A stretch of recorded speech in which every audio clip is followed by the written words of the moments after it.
Ang tatalakayin natin ngayon ay patungkol sa globalisasyon na politikal.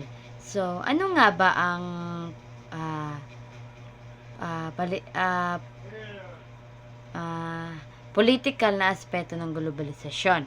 Ang political ah, na aspeto ng globalisasyon ay tumutukoy sa ugnayan at pagtutulungan ng mga bansa sa larangan ng pamahalaan, batas at pamumuno. Dahil sa globalisasyon, mas naging magkakaugnay ang mga pamahalaan upang masolusyonan ang mga sobra ang mga upang masolusyonan ang mga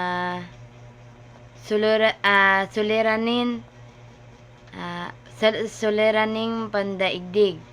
So, ang political na aspeto daw ng globalisasyon ay naging magkakaugnay ang mga pamahalaan.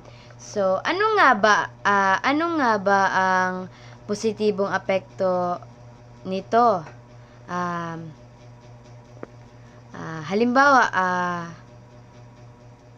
kooperasyon ng mga bansa.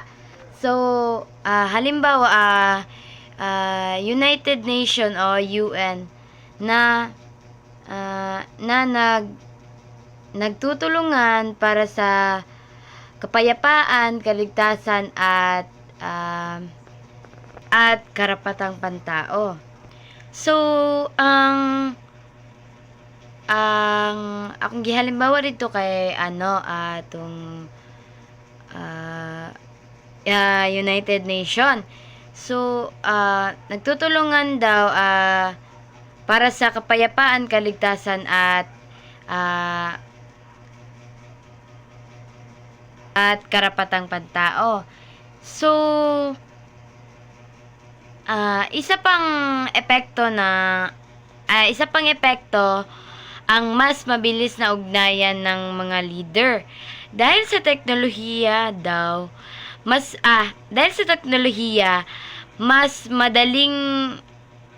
madali silang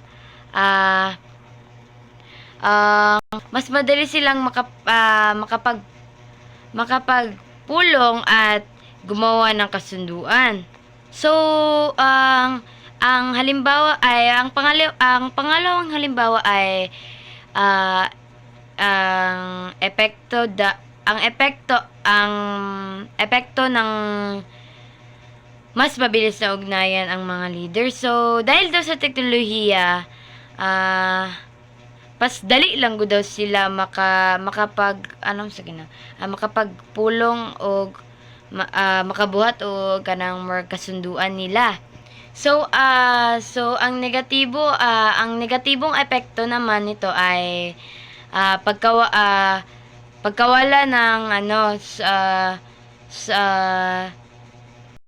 ng soberanya.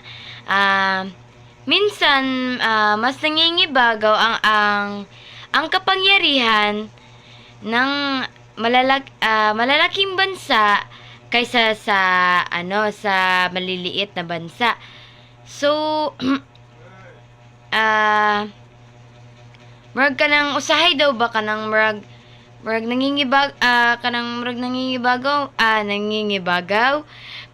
nangingibabaw ang kapangyarihan ng malaking bansa kaysa sa maliit na bansa. So, sa madaling salita, ang political na aspeto ng globalisasyon ay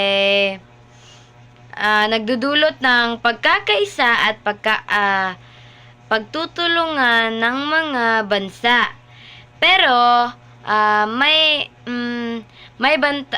banta rin ang pangingimasok at tensyon kapag hindi balanse ang kapangyarihan. So,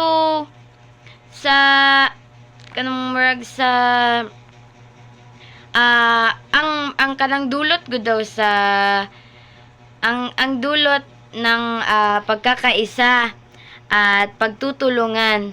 So, mao na, mao lang. Thank you. Salamat.